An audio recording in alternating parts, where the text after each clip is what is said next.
The Uncharted Territories is a podcast about seeing the unseen in the world of matter. Join me, Shara Prophet, the Mind Magic Coach, and my partner, astrologer Scott Tajirian, as we take an esoteric look this season into the life, death, and afterlife of a variety of celebrities and public figures who lost their lives prematurely or unexpectedly. Hi there, Shara. Hey, Scott. How are you? I'm well. How are you today? Doing well. Very excited to be here with you as always. It's always an honor to be in your presence. I'm very grateful to be here with you. I'm very excited about what we're going to discuss in this episode. We've already discussed the son of this individual, Brandon Lee, and now we're discussing Brandon Lee's father, Bruce Lee. And wow, Bruce Lee. I mean, to say that Bruce Lee is an icon is almost an understatement. It's an understatement, for real. Yeah, really it is. He's like a legend. He's like a deity. I mean... He's a master. Oh, yeah, for sure. I went really deep on the Bruce Lee research. I read Matthew Pauly's book, which I highly recommend to anyone who's interested in Bruce Lee. It's called Bruce Lee, A Life. It's over 600 pages. Okay. It goes from start to finish, all the details. He conducted hundreds of interviews with various people that were involved with Bruce Lee at various points of his life. In addition to that, I watched, I think, all the recorded interviews that Bruce Lee had done. There's not many. He did a couple radio interviews, a couple in-person interviews. They're on the internet. It's very fascinating to watch him speak. I watched the audition that he did for the Green Hornet, or before he got the Green Hornet, when he was being introduced to Hollywood. I watched all 5 of the films that he did as an adult, one of which wasn't completed because he had died, but The Big Boss was his first starring role in a feature-length film, and then Fist of Fury, Way of the Dragon, Enter the Dragon, and then Game of Death was the partial film that was not completed. But wow, I learned so much about Bruce Lee. Just a fascinating individual. I mean, I thought that this was a mixed martial artist fighter who became an actor, but from reading the book, I came to realize that he was actually an actor who got in trouble a lot as a kid, got into a lot of fights as a kid, and gravitated into the mixed martial arts to learn how to be a better fighter, and then became a teacher of the mixed martial arts, and then through that ended up transitioning back into the film industry, but in Hollywood, and then later back in Hong Kong. But he was a child actor in Hong Kong. So just, I want to hear. Okay, let's just get started. Tell me about your introduction with him. And then I'll get into all the astrology stuff, because his chart is, of course, mind-boggling to me. And it's very obvious. It's so fun to go through this book and watch the films and then just really see how it all translates into the astrological alignments. But tell me. Okay. And I'm glad that you've done that extensive research, because I have done hardly any research. Yes. And for those of you who haven't heard Shara and I on our podcast before, the way that we work is Shara, she doesn't do any research. She wants to stay completely what would you say? Untainted. Untainted. I don't want a whole lot of influence. Sometimes I will double check stuff that's coming in just to make sure I'm not like completely off target. Yeah. Sometimes I'll do that, but otherwise I like to be totally clean. So whatever's coming in is what's coming in. And then when we get together, you're like the compass. I'm the opposite side of the spectrum here. I'm doing a ton of research, but I am connecting what I research to what I see astrologically. So that's how we do it. Yes. All right. Well, let's see. Yes. Let's see what I came up with, if it matches what you came up with. Okay, cool. So, okay, theme for Bruce Lee. We like to do his life's theme. was dedication. Dedication, without question. Wow, that's perfect. Yeah, dedication to life, to family, to his art form, to business, to everything that makes up the earthly realm, you know, very dedicated to that. I wanted to talk to him before I talked to Brandon, but he didn't want to come forward. Brandon came forward first. Brandon came forward first. So we went with Brandon first. We did, yes. And then Brandon actually brought his dad in. Oh, wow. I'm getting the chills right now. Then his dad finally came forward, and it was like this switch off. Like, okay, now it's your time to tell your story. So that was very interesting. And when he came forward, he was wearing all black. He kept switching between two black outfits.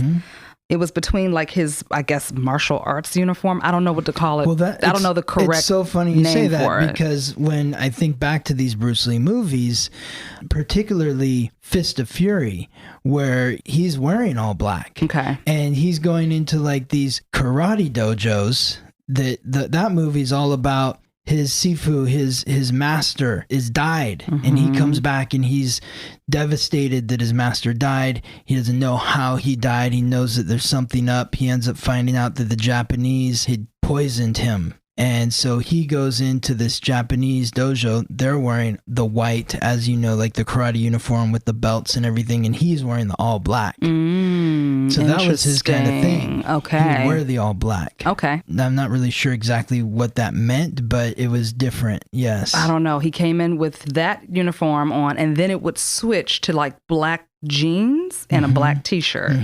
So I don't know why it kept switching up that way. It just did. He never expounded on that. I'm wondering. I can explain it astrologically. Okay. I can tell. Yeah. Please do.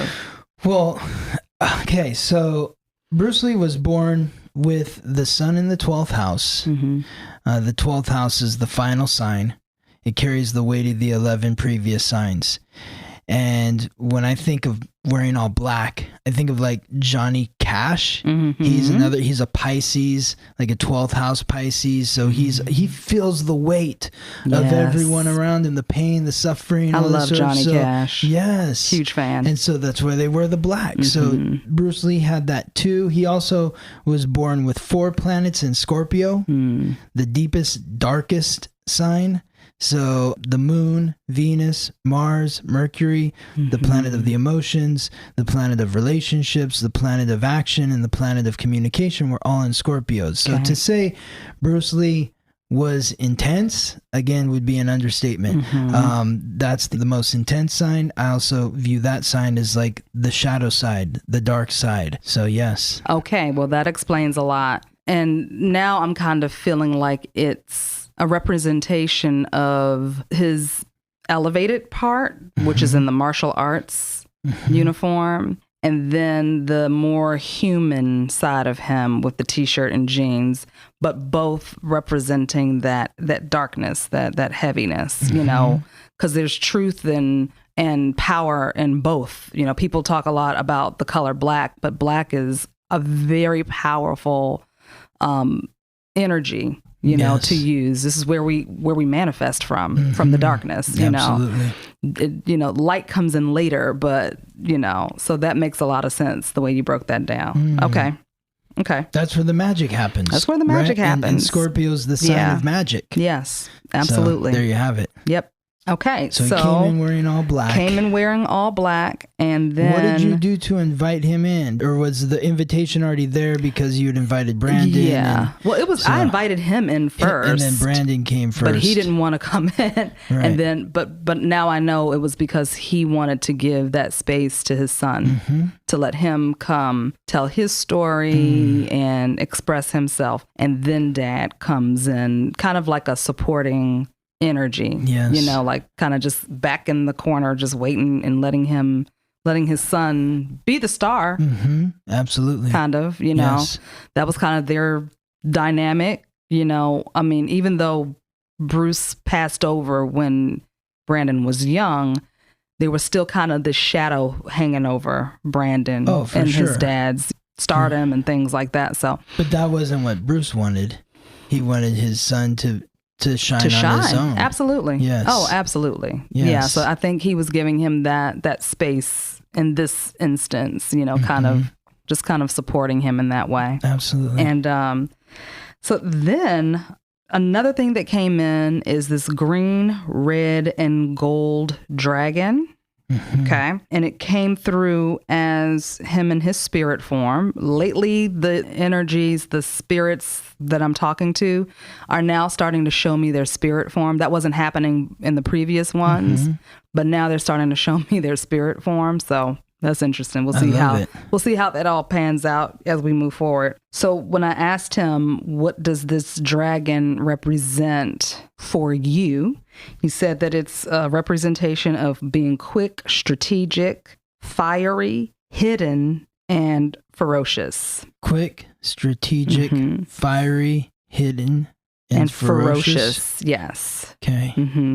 Because when we think about, if anybody out there has ever worked with dragon energy, I work with dragon energy quite frequently in magic and things like that. Dragons have the ability to shapeshift. So they can shift into a human form. They can shift into a flying dragon.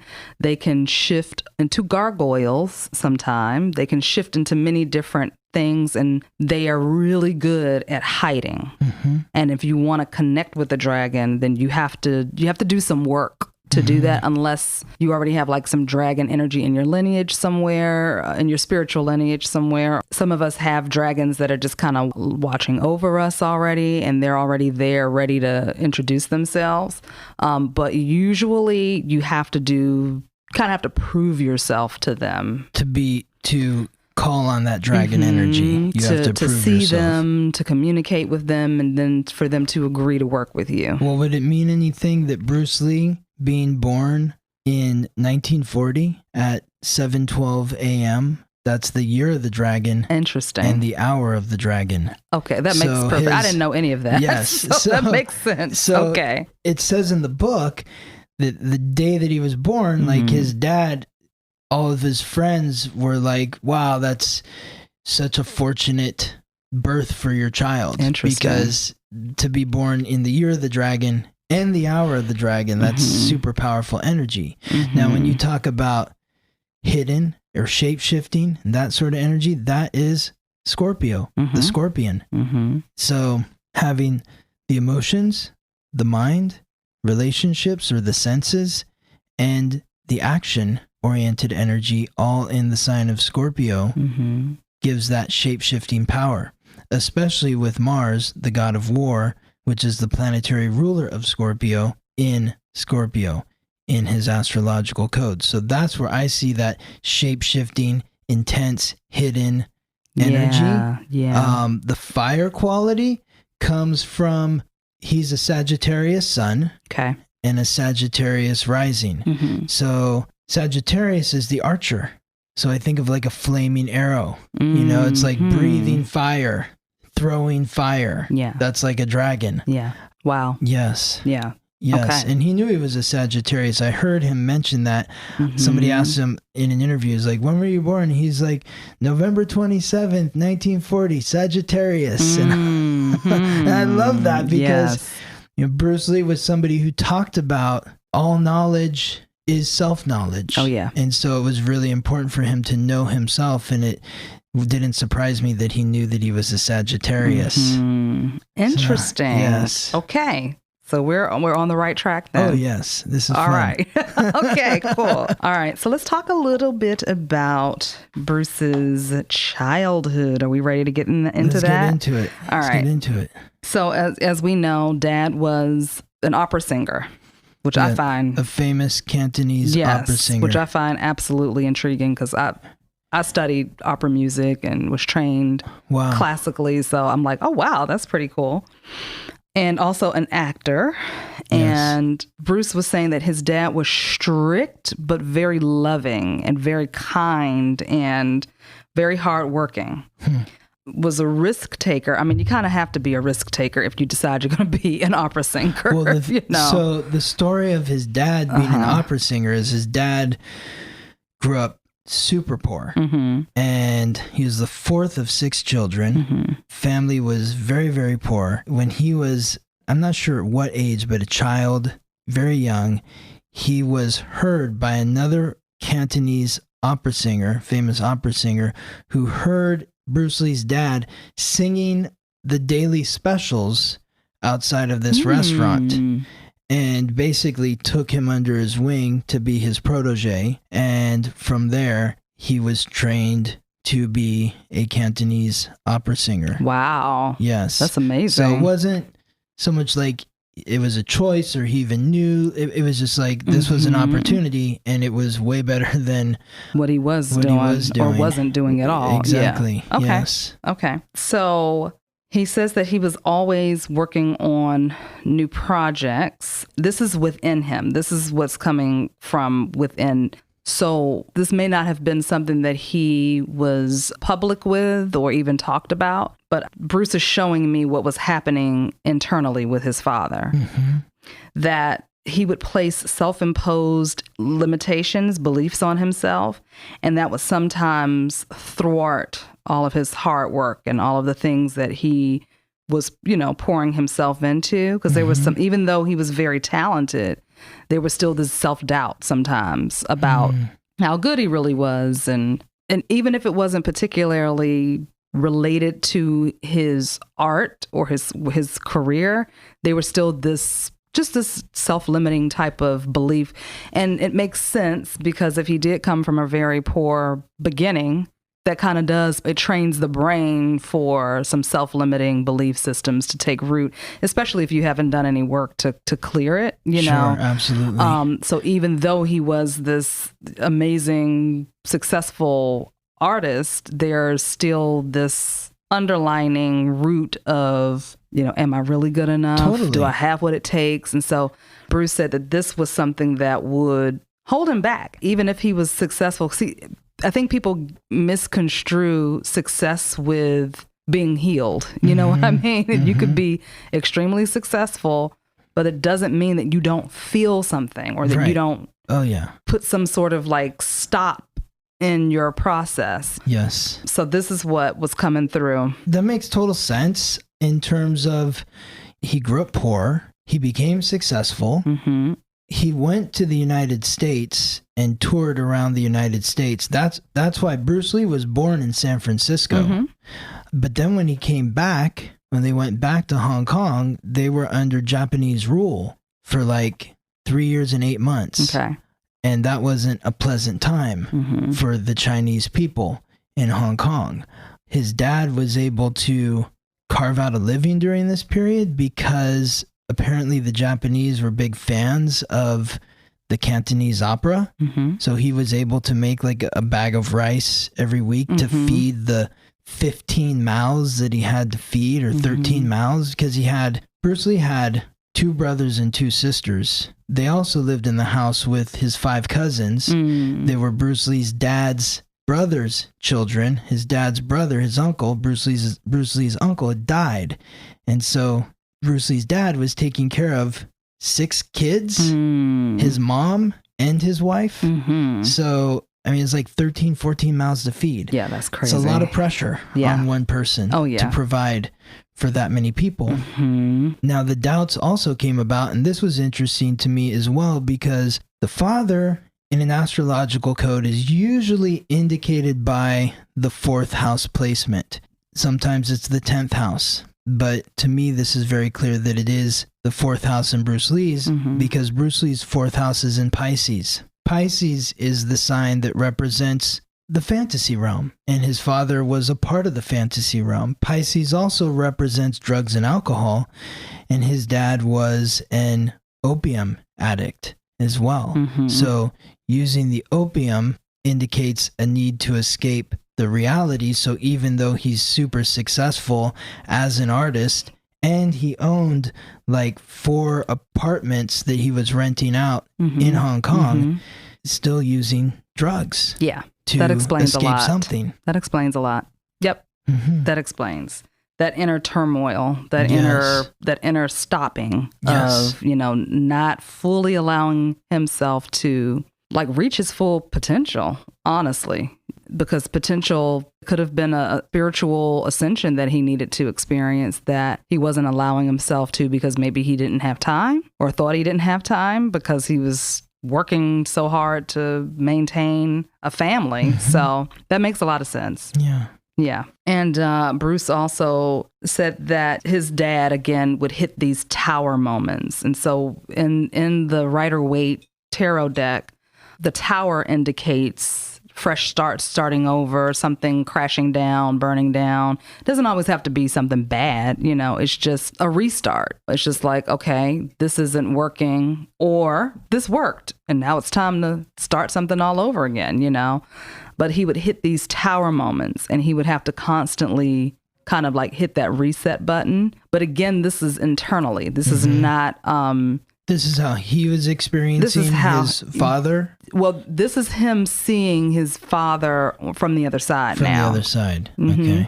Him understanding now what his father was going through. What his father was going through. Okay. So this is what he was showing me about his childhood, pretty much, which would also explain his anger as a child. Bruce's anger as a child. Even though his household was loving, his parents were very loving to him. Like I didn't get any abuse or anything like that. I didn't pick up anything like that. Sure. However, parents can transfer energy to their children. Yes. Through the womb, as well as in regular life in the household. Yes. So if his dad was already having this inner turmoil going on within him, there is a transfer of energy that takes place, especially from parent to child. Well, and astrologically speaking, that anger, the anger comes from the alignment of Mars, the god of war in Scorpio,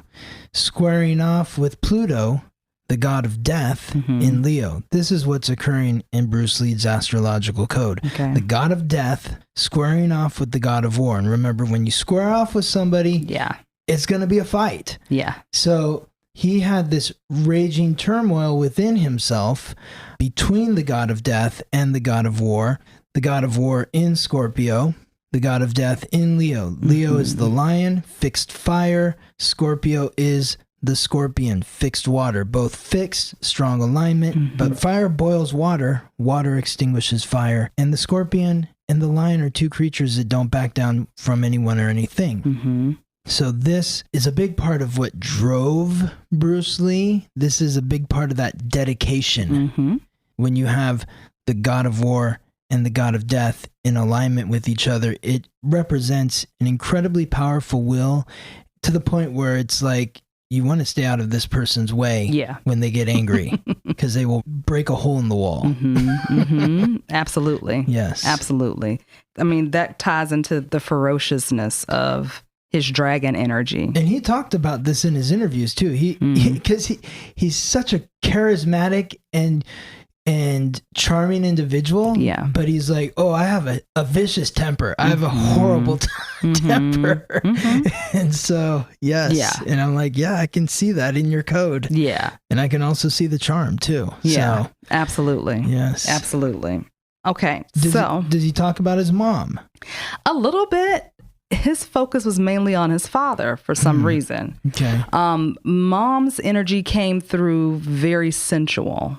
Very slinky almost, kind of, I don't know much about his mother because he didn't really talk that much about her. He was mainly focused on his dad, and I'm feeling like there's this like generational thing happening with the Mills, so, like this generational tie. You know what I mean? Sure, I understand. I feel like that was more prominent in the readings with the two of them. Because it was interesting for me to look at the 10th house, which is what indicates the mother energy. His 10th house is in Virgo, which is very organized, very analytical, very critical. And from reading the book, it seemed like his mom was that way. And his mom, first of all, came from the dad from the poorest of the poor. The mom was from the wealthiest family in Hong Kong. Right. But at the same time, trauma in that line. She was adopted. Well, right? no. I thought she was adopted. We're not sure who her mother was. We know that her mother was an English woman. Okay. But there's no record of who this woman was. Okay. Her father was one of the wealthiest people in Hong Kong, the second wealthiest person in Hong Kong. His older brother was the wealthiest person in Hong Kong.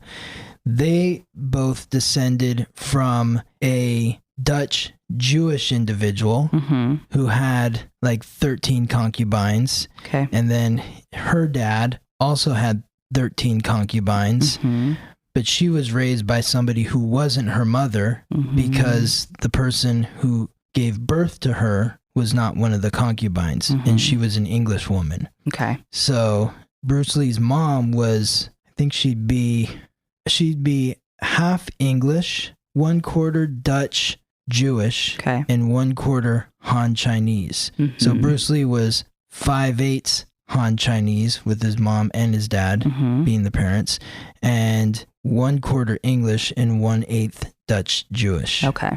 Yes. Okay.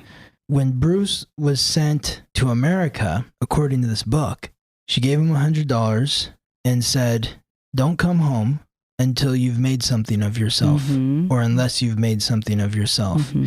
And the dad didn't even go to see him off because apparently there's something in like the Chinese tradition or superstition that the father shouldn't be there when the son goes off. Okay. And so I just thought that's kind of harsh. Your mom saying like, "Don't come back here." Yeah. That's very critical. They were very disappointed in the fact that he was always getting into trouble. But then there was also the fact that he was going to be 18, and if you want to keep that American citizenship, then you need to register for the draft, as all 18-year-olds had to do at that point in time. So that's why he came to America. Okay. Yeah. Okay. Yeah, like I said, her energy was present, but it was very sensual. It was very, very feminine, but kind of standoffish a little bit, I guess you could say. I mean, that makes sense. Yeah. And so that was about as much as I was able to tap in to her, but he just kept coming back to his father. She was very rebellious to marry Bruce Lee's father. Okay. Because someone from her class level, right, stooping down to be with this Cantonese opera singer is like, no, you're not with that level of person or that class or whatever. But she didn't care. She's like, no, she heard him sing and was like, that's my man. Yeah. Well, that explains a lot. Like she comes in very sensual.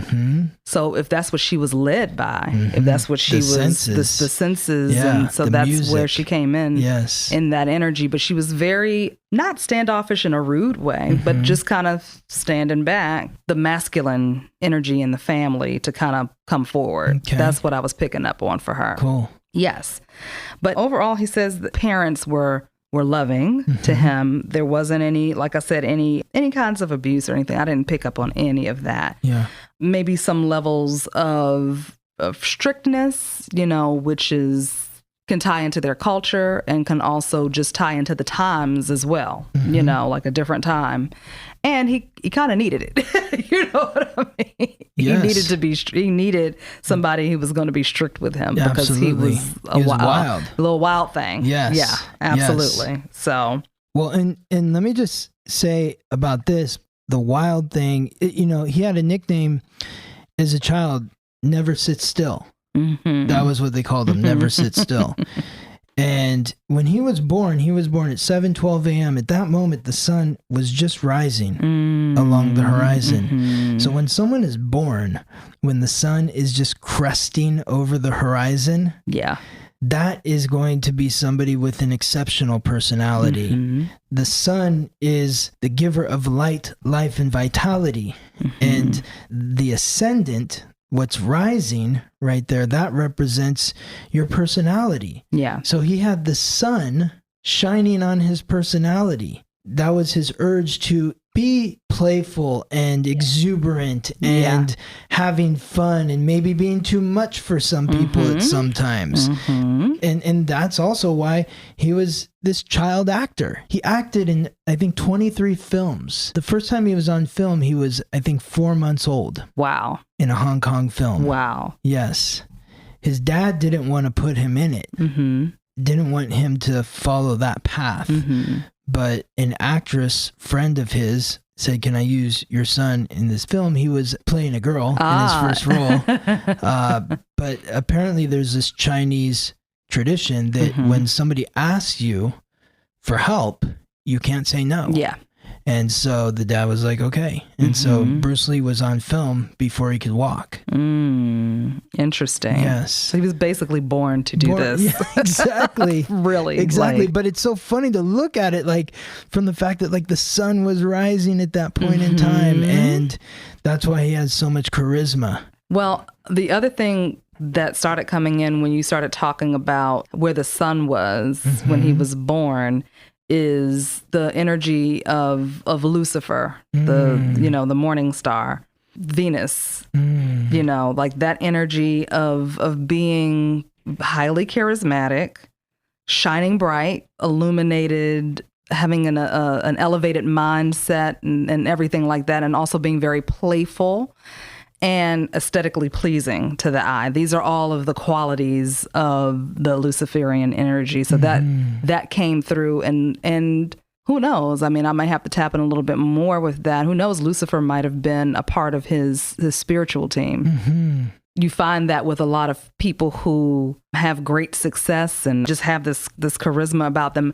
and they've done very well in the entertainment industry. Usually they will have that kind of energy around them. I mean, that's why Hollywood has that Luciferian energy in it, because it's about that. I know you've said this before, but Lucifer would be the ruler of Hollywood and of entertainment. Yeah. That's Lucifer's bag right there. Absolutely. Is the starstruck sort of music, beauty, film, aesthetic, illusions, lights. That's all Luciferian energy. That's Luciferian energy. Yes. Yeah, absolutely. And a little bit of a trickster energy too, if you don't know how to work with them. and that's also Hollywood. That's Hollywood. Right? I mean, like, it's illusions. It's illusions. Exactly. Yeah. So, but that's funny, because that's something that Bruce Lee had trouble with when he first got involved in Hollywood. He was doing the Green Hornet, and the stuntmen, they were like, this guy's like trying to really hit me and stuff, and like they were trying to show him, like, you got to slow down, and you throw the punch, the person you're trying to punch is like 3 feet away from you, but if they move at the right time as you're throwing the punch from the angle, it looks like you're really hitting them. And so Bruce didn't like that. And so they let him do it his way, but then they showed him what it looked like on film, and you couldn't even see what Bruce was doing because he was moving so fast that it didn't even look like anything was really happening. So he had to learn how to be the trickster on film. But then later on, when he was doing his films that he was starring in, some of those fight scenes, he was coordinating them, and they had real contact. Yeah. Yes. Well, the other side of this is that, yes, Lucifer energy is tricksterish, has that trickster energy, but also it's very enlightening. Also, that energy can be used to help you find the truth of who you really are, too. So that was a big thing for him. Yes, absolutely. So if he was operating in that elevated truth already, then he did have to learn his other side. He needed to learn the trickster side as well. It's good to know both. You know, it's good to, because sometimes you have to pull out, the trickster part of yourself. But that's the beauty of working with that energy, is that it can really assist in helping you identify the truth about yourself if you are lost in that matter, and then also help strengthen your ability to influence and manipulate when you need to. So I'm hearing a couple different things here. When I think of the trickster, or I think of magic or manipulation, those are all Scorpio traits right there. And so again, his emotions, his mind, his senses, and his action were all in Scorpio.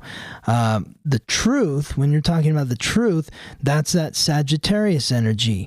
Sagittarius rising, the essence of his soul, Sagittarius sun, his identity. Sagittarius is the truth. It's like when you pull back on that arrow, the archer, which is the symbol for Sagittarius, and you let go, it's going to tell you the truth. Yeah. If you're going to hit the target or not. Yeah. That's it. Yep. So, and Bruce Lee was somebody who was always saying, or at least I heard him say it once in an interview, he's like, the importance to honestly express yourself. To honestly express yourself. That's what he was all about. Honestly expressing himself. So he had to learn the other side of it. That's right. Yeah. So yeah. Thanks, Lucifer, for coming in. He always comes in at the right times. Yes. Okay. So let's talk a little bit about Bruce's relationships. Okay. Yes. Now, okay, so in the beginning, when I started doing this with him, I did look up his wife, and I looked that up, and immediately from what I was reading, everything was like peaches and cream and unicorns and rainbows, right? Immediately I was like, I don't know about that. Like, this doesn't seem right. Like, it seems like there's something not being said here. So when I sat with him, then he kind of brought it all up, and I'm like, oh, I see. So how did that happen? Okay. So basically, he talks about... Now, does he just come forward and tell you, like, what is happening here? Okay. So it just comes out, because I asked him about the relationship between him and his wife. And immediately what comes in is that at some point he thought about leaving his wife for another woman, this other woman, this woman, a woman in particular, not all of them, but just this one. In his words, he said, I came back to reality and decided not to leave her. Okay. However, wife knew about this. Okay. Does he say who she is, or who the other woman was? At first he did not. Right. At first he didn't. But then you went back. I went back and got a little bit more information, and we'll get into that in a minute. But wife knew about the affair. Okay. And he said that he told her, and they decided to work on their marriage and just kind of start fresh. But this other woman was his soulmate. His wife was more of a partnership, like a divine right partnership. This was going to be the thing that supported him in his endeavors, supported maintaining a healthy, loving household, because his wife was also an elevated being. So she was able to understand this connection that he had with this other woman. So I didn't see any like bad fighting between them. I did see the heartbreak in it, but even from the heartbreak, she's expressing herself from like this elevated place of understanding what that means. She's taking the high road. She's taking the high road, but it's not even a choice that she made. It was just kind of okay, I get that. I don't know. Like, she's a better woman than I am. That's all I got to say. Yeah. So.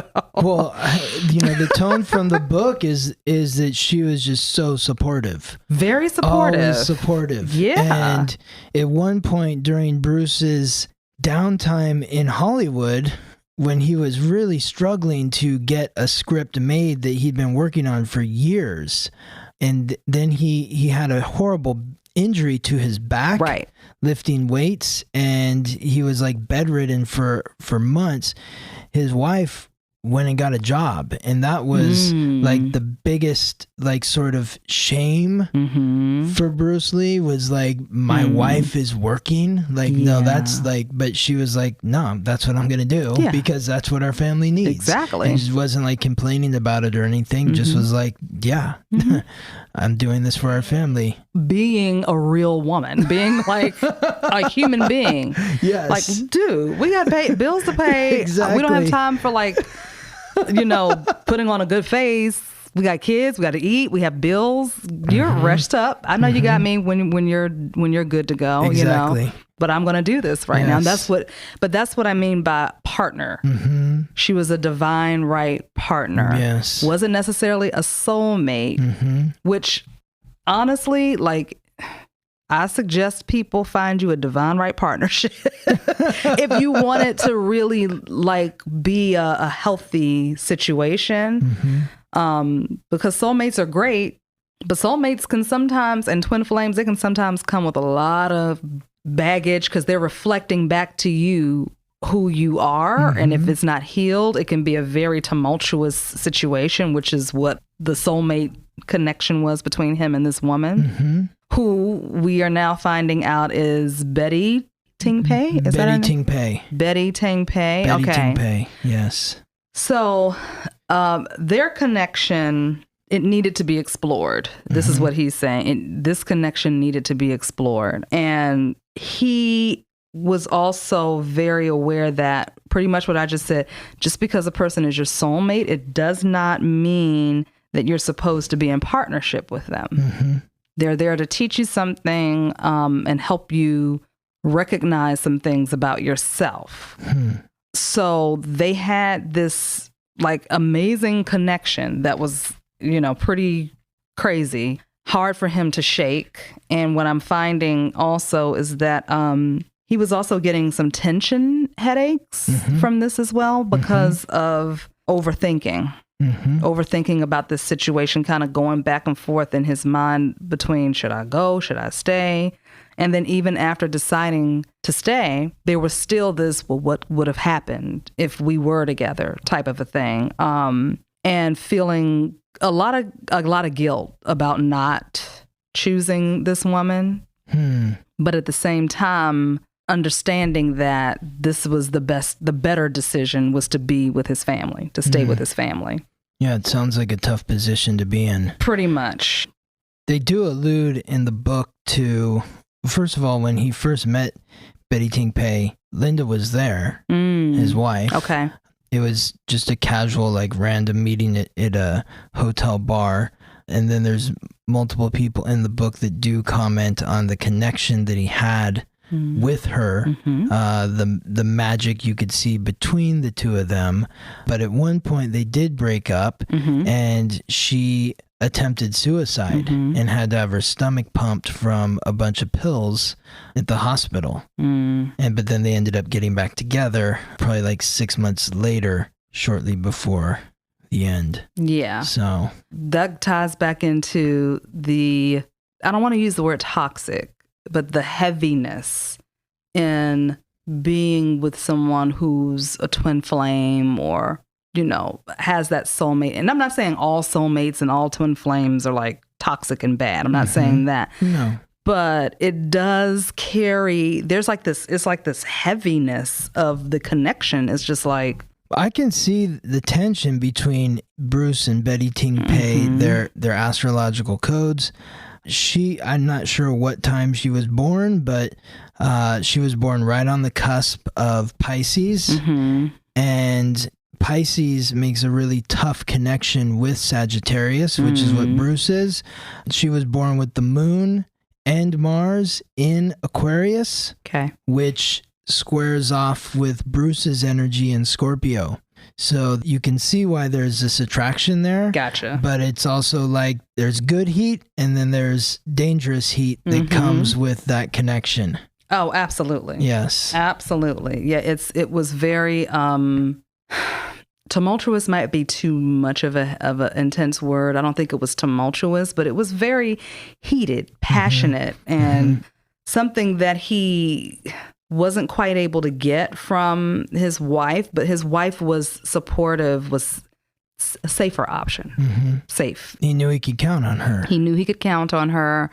And it just made sense for his career, his family. I mean, it just made sense. A man like this needs some stability. And so then that's not to say that he wasn't deeply in love with his wife. He was, for sure. But... And there is a quote in the book where this American actress, who is also Chinese, I believe, is like really being like the older sister, getting on Bruce about everybody knows what's going on with you and this woman. You know, like, you have a wife here in Hong Kong with 2 kids. What are you doing? Yeah. And he snapped back at her, I love my wife. And so, you know, it's just one of those things where, yes, it can all be true. Absolutely. I have this woman that I'm deeply attracted to and have feelings for, and I love my wife. It can happen. Yes. Surprise. That's real life. That's real life. Absolutely. It's complicated here on Earth. It is complicated. If I can have many friends that I have deep connections with, why is it different when it comes to a lover, a love interest? Exactly. Why is that different? You can absolutely have that. Now, it doesn't mean that every person is going to do that. You just need to find, if that's not cool with you, you need to find somebody who's dedicated to being loyal to just one person. Yes. Because there's all kinds of people, you know. Yes. So there's some people who need to have more than one experience with different people. And there's some people who just really enjoy monogamy. You know, they just enjoy being with one person. And when you look at Bruce's astrological code, he's a Sagittarius rising, which means that his descendant is in Gemini. Oh, well, there you go. The descendant is the house of marriage. Yeah. So that means in terms of marriage and relationships, he is curious. Gemini is the sign of curiosity. So for him to stray to this woman, that woman, the next woman, however many women, but still be in love with his wife makes absolutely total sense, because his Venus is in Scorpio, which is fixed, which is loyal, but it's also the sign of secrets. So it's like, yes, I'm in love with my wife. I'm committed to my wife, but I'm also with this woman or that woman or whatever woman. It's none of your fucking business. Yeah, absolutely. That's between me and the women that I'm with.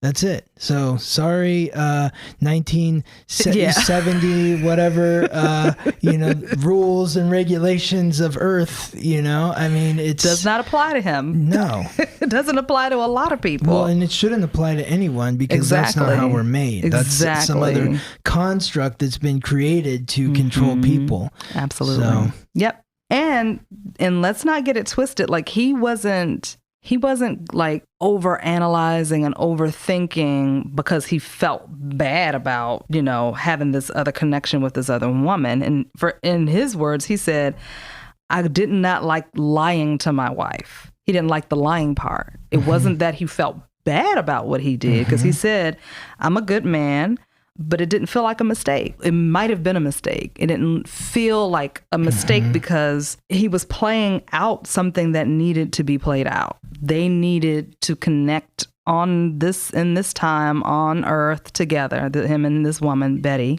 They needed to do that. So because of these like constructs of society, at some point he felt like maybe he should just end his marriage, which is why the thought of leaving his wife came up. Linda came up. That's the only reason. It wasn't like... It was because of society. Because of, well, maybe I should just... Societal norms, rules. Leave my wife then, because if I'm having this strong draw and attraction to this woman. But actually, after having that conversation with his wife, she was the one that was like, look, you know, just because this is your soulmate, it doesn't necessarily mean that this is partnership. Partnership is about support and stability and, you know, somebody you can bounce ideas off of. And that's who I am. Yes. And we work well together in that capacity. Now, I don't think she was giving him like a full permission slip to go out and do whatever, but she also wasn't ready to leave the marriage, you know, so she was... You know, like I said, she was just this elevated being that was able to understand where her husband was coming from. She was committed to him. She was committed to him. Yeah. Now, the other thing that I'm seeing with him and Betty is that they had some past life stuff. I see them as children. They're coming in as children in their past lives. Probably, I would say no older than 6. And these children were soulmates. I mean, they weren't having sex or anything like that, but they just were soulmates. Like, they came in, and I don't see them living past like the age of 8 or 10. I think something might have happened where they died suddenly and came back and reunited. And that's why the connection was just so crazy. Yes. So they needed to play out some more things, and they'll probably continue playing it out over and over and over again. They'll probably continue doing that. Absolutely. Yeah. That's the funny thing. It's relationships end because someone dies or there's a breakup, but they never end. Yeah. Because if there's unfinished business, then you'll meet again in the next life or the life after that or the life after that. And who knows, she might, I mean, he passed on early this time. She may be the one that passes on early next time. And maybe the next time after that, they might be able to play it out for a little bit longer. But they died as children, came back around this time, kind of had that intense connection. And then he left.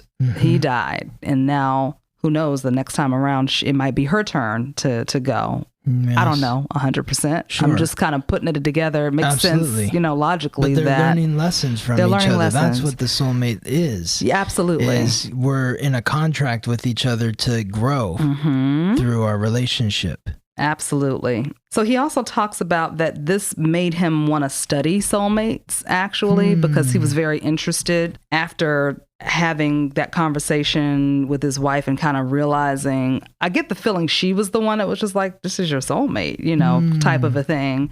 And then he got interested in it, because what I'm getting from Bruce is that when something was mind-boggling to him, he needed to get to the bottom of it. Like, he needed to understand. Well, that's being a Sagittarius and a Sagittarius rising. Sagittarius is the philosopher. Yeah, don't tell me about it. And so, yeah, you're a Sagittarius rising. So Bruce Lee, he identified himself as a philosopher. And I mean, you can go on the internet and just read quote after quote after quote after quote after quote of Bruce Lee, of like all these deep thoughts that he articulated either in an interview or it was written somewhere. Yes. Absolutely. Big thinker. Yeah. Well, which explains the tension headaches. Thinking, going deeper and deeper. And it was just like, okay. Yes. So he needed to get to the bottom of that. The headaches. So we haven't even brought this up yet, but the North Node, South Node. His South Node was in Aries. Aries rules the head. Interesting. And his South Node, North Node were in the 10th house, 4th house. His North Node was in the 10th house, about achievement, career, ambition. So he was writing that one very well. But the North Node is in Libra, which is about partnership, which is about negotiating. It's about being graceful with the way that you negotiate and connect with other people. And that's something that Bruce Lee wasn't. Yeah. Especially towards the end. He was, at least in the book, they talk about several instances. And this was something that, when he was a kid, he pulled a knife on a PE instructor. So awesome. I love that. How old was he? Oh, God. I think he was probably 12 or 13. He got expelled from his school and they had to get him into another school. And then part of the reason why he came to the United States was because he had beat up some kid who was like the son of somebody in power. It might have been a British person or whatever. And the police came to his parents' house and was like, look, your son is in trouble all the time. Next time, he's going to jail. So he's cracking up laughing right now, by the way. I just see him holding his belly and his head laughing. He's so this cracking is the up with laughing his right temper, now. Yeah. And I mean, there's multiple anecdotes in this book about his temper, and people that were close to him, like friends, people that trained with him, his students, they were afraid of him, because of his temper. Yeah. There's this karate champion, Mike Stone, had approached Bruce Lee when they were working on this film called The Wrecking Crew. Bruce Lee was doing the fight coordinating on this film, and he invited a couple of his students, karate buddies of his. And this guy, Mike Stone, was like, hey, I'm hearing from other people that you're telling people that you trained me. That, he's like, I was a karate champion before I met you. And Bruce Lee was like, really? Okay. Is that what you think? So you think I haven't helped you? I haven't helped you become a better fighter? Is that what you're telling me? He's like, well, I'm just, he like totally kind of backpedaled this and that, and was like, could tell he was getting him upset. I mean, they were rooming with each other on this film. Oh, wow. And Bruce did not like that. And like he cut him out of his life after that and never invited him back on any films or anything like that. Wow. Yes. Whoa. Yes. There was this other guy, Joe Louis, who is another karate champion. His wife had done Bruce's hair. She was a hairstylist and came back and said that Bruce had made a pass at her. And so he came over to Bruce's house all angry. And Bruce was like, do you believe her? He's like, Linda, come here right now and listen to what he's telling me. And he realized that he'd made a mistake, that his wife had put him in these compromising positions before because she wanted him all to herself and didn't want him with his friends. But Bruce wrote down in his notebook that he's out too. Oh my goodness. So he was the type of person. That's what Venus in Scorpio is all about. Okay. Like when you give yourself in a relationship, when you have Venus in Scorpio, like Bruce Lee, you give 110%. Yeah. And if somebody ever disrespects you, then it's like, or they manipulate you or they betray you in some way, that's it. It's over. And there's name after name after name in this book, former students that crossed him at one point in time where he cut them out. Even to a degree, Steve McQueen, who was like one of Bruce Lee's students. Bruce Lee really looked up to him. And Steve McQueen was the biggest star in Hollywood. Bruce was working on this film with Sterling Silliphant, who was an Academy Award-winning screenwriter of the film In the Heat of the Night and one of Bruce Lee's students, along with Steve McQueen. And Bruce wanted to write this script with Sterling Silliphant. This is before he's a big star in Hong Kong and all these movies were coming out. And Steve McQueen was like, dude, this is for you. This is a star. And I'm not in this business to help other people ride my coattails. And basically bounced him out. And Bruce was just like, fuck you, I'm never going to, like not to his face, but like apparently when they left, he was like, I'm going to be a bigger star than Steve McQueen and fuck him, and just like everything. But that just put him on like this hell-bent sort of that's the dedication. The dedication that I'm going to do everything I can to make sure I'm a bigger star than Steve McQueen. So...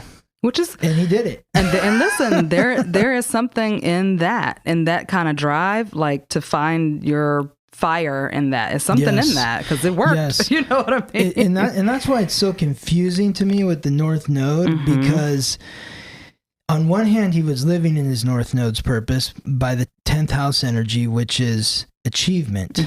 But on the other hand, he had so much anger and rage, which is the South Node in Aries. Yeah. So I'm just wondering if there was a way for him to be more patient, to be a little more graceful with the disagreements, to finesse things a little more, rather than intimidate and be so aggressive in certain situations. Because it sounded like when he died, he was under a tremendous amount of stress. Yeah.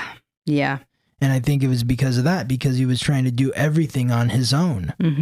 Even in the movie Enter the Dragon, after the American crew had left and gone back to the States, he continued filming on his own different scenes, which are very important to be in the film. Don't get me wrong. And one of the things that Bruce Lee fought for was getting the title Enter the Dragon. Like the Warner Brothers and the producers, they did not want Enter the Dragon to be the title. They wanted some other forgettable title that I can't even remember off the top of my head. I mean, it's Enter the Dragon. That's a badass name. Yeah. He fought for that.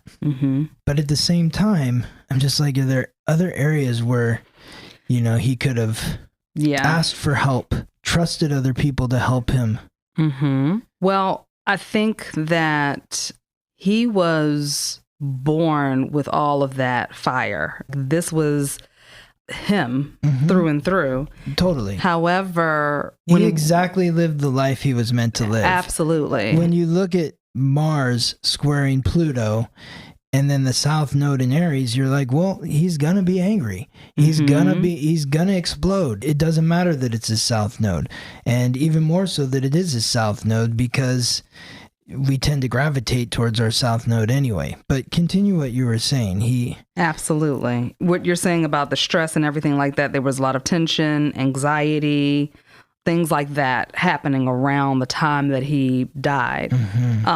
And also I pulled some cards around his death, and what came up was soulmates, 1, unfinished symphony, building blocks, regeneration, and a change in the wind. Okay. Yeah. So I immediately saw that's when the whole soulmates thing came up with this woman. Okay. Which makes sense now that I think about the past life tie and things like that.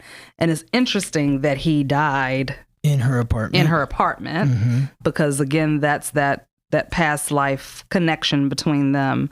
But there was this anxiety, this like going over things, this rumination happening. And that makes sense, that what you said about his South Node being in Aries.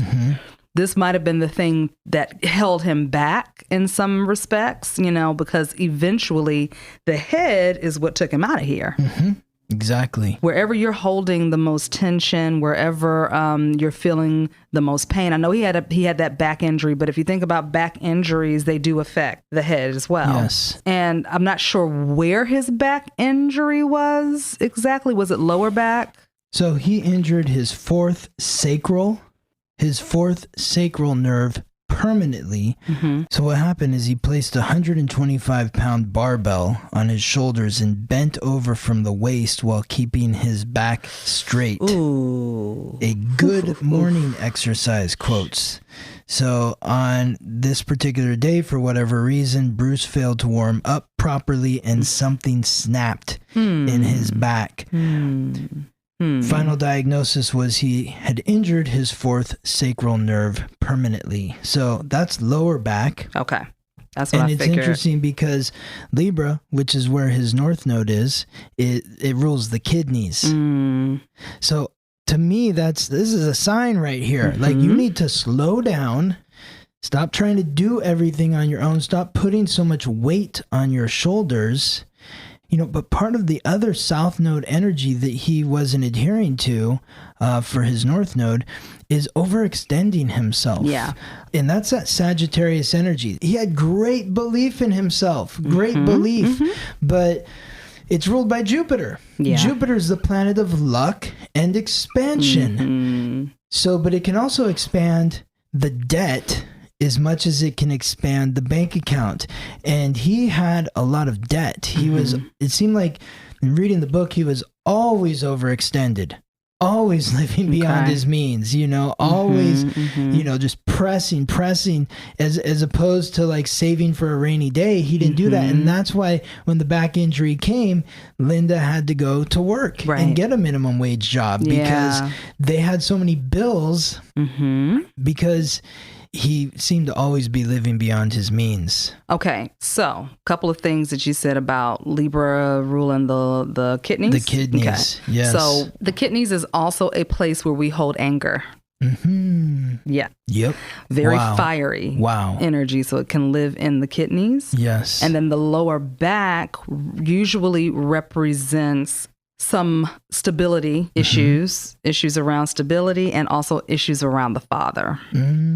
So remember, we talked earlier about how Dad had this inner kind of turmoil thing going on. That energy can be transferred over to the child. So if that's not tackled, it shows up in the body. And it showed up in Bruce's life, how he dealt with people and how he was so quick to write people off, and also it was rooted in anger.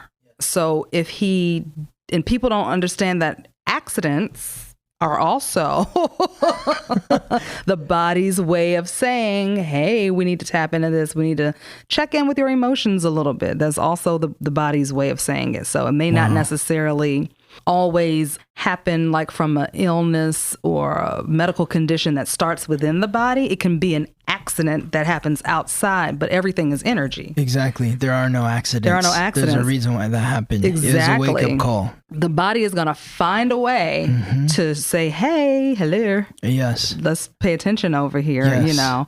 And then on top of that, anything that happens in the spinal column totally affects what's happening up in the head. Yes. It can It's all affect connected. neck pain, headaches, things like that. So if he was having ruminating things happening in his head, plus dealing with a back injury that's associated to past events or just sometimes carrying over from a past life as well, all of these things can absolutely affect your life as well as your death. Yep.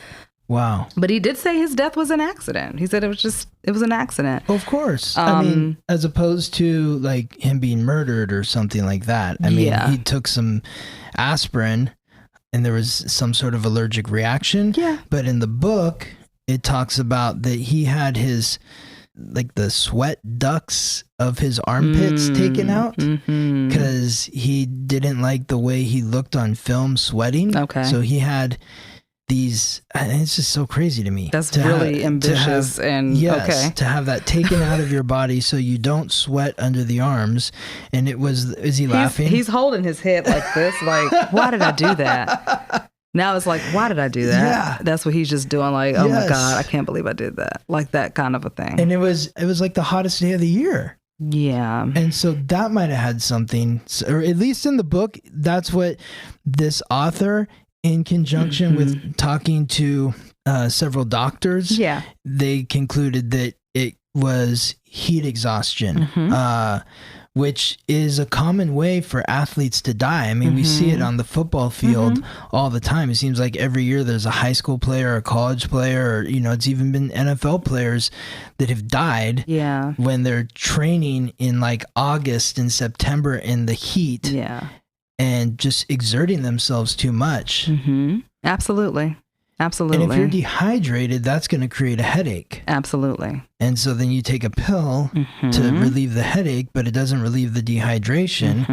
And all of it it's inflammation. It's inflammation. The brain gets inflamed and on top of the emotional stuff that's happening already. Well, and he's running from that. Absolutely. He's running from the emotions. And when you talk about the soulmate stuff, I want to tap on that a little bit because I didn't mention that his Chiron, which is the wound and the ancient wisdom that is unlocked through healing that wound, his Chiron was in the 8th house, which is the house of death. That's that Scorpio bonded energy, the past life connections, inadequate in that way, in some way, shape, or form. And then it was also in Leo. It was in Leo, which is an inadequacy or an insecurity to his personal sovereignty, believing that he was enough is enough, as opposed to needing to show everybody that, look at how great I am, just understanding that, I'm great and no one else really needs to know. I know it myself. And it's also in a direct alignment, the same degree as his Venus in Scorpio squaring off. So this is a very difficult alignment. Relationships, karmic bonds, sovereignty, deep insecurity, and a wound in that area. Wow. Yeah, and that makes sense because the other cards that I pulled was Unfinished Symphony.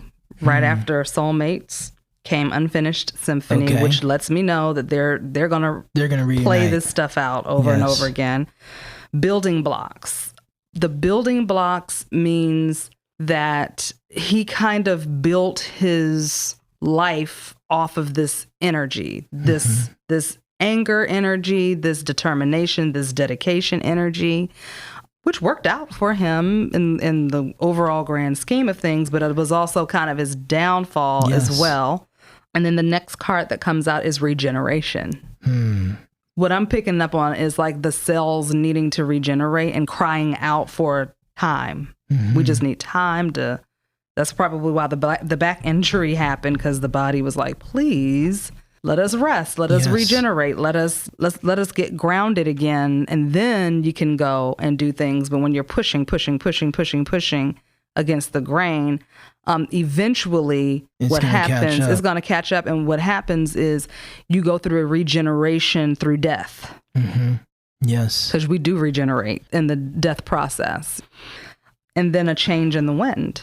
It changed everything. It changed. That was his life shifting and changing due to a lot of past life stuff, a lot of things that was passed down to him in the womb as a child. Mm-hmm. And then him kind of just, coming out the gate, this fighter, this heavy-weighted energy of like light and fun, but also like ferociousness. Like this, he truly lived the dragon life, And in some parts of his life, it was more of an elevated type of energy that was leading him. But he was also being heavily ruled by his lower self, too. Yes. Mm-hmm. Completely. Yeah. So, but what does that mean, a change in the wind? Does that mean he's going to change in the next life? No, I don't think so. Okay. No, the change in the wind. You know what? I don't think he is. Mm-hmm. I think he's still hanging out over there. Yeah. I don't get the feeling that he has come back yet. Right. That doesn't mean that he won't. Sure. But he just hasn't yet. Mm-hmm. Is Betty passed over yet? No. Okay. She's that makes sense. Yeah. That makes sense. Yes. So he may be waiting for her and then he'll come back as that. Twin flame. I think that's why he hasn't quite made that. Same thing with Brandon. Yeah. He's waiting for his. He's waiting for his too. Yeah. So it's very interesting. Yes. But the change in the wind was that shift in being here on planet Earth and then shifting out into that other state of being on the other side. That was the wind of change. If you're not going to change while you're down here, guess what? You're going to change when you're not down here. Right. Yes. Okay, Bruce. Confirmation, I guess. Yeah, he's like, I'm out of here. So that's what I'm picking up on, the change in the wind, because it changed everything when he left. Yes, it changed his life. It changed his children's lives, his wife's life. It changed probably Betty's life. Everybody who was close to him and loved him. It changed everything. Yes, totally changed everything. Yes. And it changed his existence from being human to going back into spirit form. But he did say, because I asked him what was his death related to. First, I asked him, did he ever use drugs? Mm-hmm. Because drugs was before I even knew how he died, drugs kept coming up. And I was like, okay, did you ever use drugs? And he was like, yeah. And I said, well, what kind did you use? Yes. But he admitted that he has tried, he's tried like cocaine and weed and things. He wasn't addicted to anything, but he had tried it, When he first started working in Hollywood, he tried a little bit of it. But ultimately, those drugs didn't contribute to his death. He was not a heavy recreational drug user like that. But, if you're in the industry, you may every now and again try a little bit of that, I guess. I mean, who in Hollywood didn't try cocaine or weed in the 60s? Yeah, exactly. I mean, according to the book, he did use weed more regularly. Okay. But I don't even think of that as a drug. No. It's an herb that you smoke or absolutely eat. Yeah, it didn't come up as like a heavy drug user like that, but he was like, I tried some of that. But he did say that his death was contributed to a drug. Yeah, drugs absolutely contributed to his death, which was the Equagesic or NSAIDs, which is aspirin, and meprobamate, which is used for short-term pain treatment, accompanied by tension or anxiety, tension headaches, back injuries, things like that. So on the day that he died, the Sun and Mercury were at the same degree. Mercury was retrograde. Mm-hmm. And Mercury is the planet that rules the conscious mind. Mm-hmm. They were both aligning to Neptune in his chart, which is the planet that represents drugs and alcohol, because it's the dreamy planet. Yeah. His North Node was in alignment with Jupiter, expanding the North Node as in like, hello, this is your soul's purpose. If you can't see it now, forever hold your peace. Mm-hmm. Meanwhile, the North Node was squaring his North Node. Mm-hmm. So, and it had been for the last few months. that can be a difficult transit of having to really being tested in terms of where you're directing your energy. And he was directing it towards his south node with the anger, with the do it myself. I don't need anyone's help. I'm just going to do it on my own. Mm-hmm. I see that as a somewhat contributing factor. And then Neptune transiting over his sun. So his identity in alignment at almost the same degree as the planet that rules drugs and alcohol. Wow. Yeah. Yeah. Well, the Sun and Mercury were also moving through his 8th house, the house of death. And Saturn, the planet of limitation, was moving through his 7th house, the house of marriage, which can be difficult to deal with relationship energy during that period. Yeah. Hard work to be done. Interesting. Yeah. Very interesting. Yes. Well, Bruce, good stuff. Very good stuff. It is. This has been wonderful. As Shara, always. Thank you so much Absolutely. for all of your wisdom and for connecting with Bruce Lee. Yeah. A legend of our time. Wow. It was such a joy to comb back over his work and to read this book about him and to just reflect upon his astrological code. And I just have so much love for Bruce Lee and his life as a human being. Yeah. I mean, this is not easy here on Earth. No, it isn't. So, it's not easy. There is no fault Not to at anyone all. here. No. Everyone's doing the best that they can. And he obviously was. And I just felt heartbroken again that he was gone. Yeah. And just watching him on the screen and just seeing how electrifying he was. Just magnetic. It's that sun on the ascendant. It's like he's on the screen and you feel the warmth. Yeah. It's like being in the sun when you watch Bruce Lee or you hear him speak. An incredible human being. I need to go and actually watch some of his movies now that watch the movies. We've completed our session with him. So I will definitely do that. I will definitely do that. Yeah. And anyone who hasn't seen his films that is listening to this, watch them. Yeah. The Big Boss, Fist of Fury, Way of the Dragon, Enter the Dragon. Okay.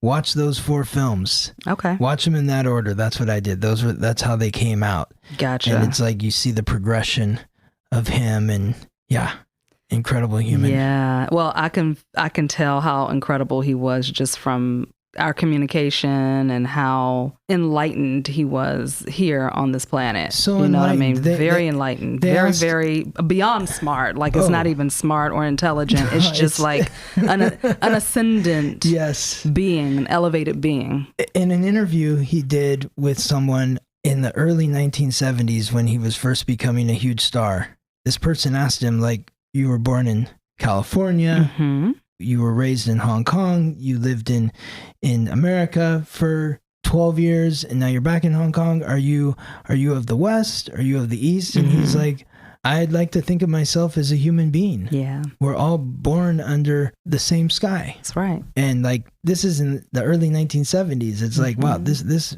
super enlightened. Yeah.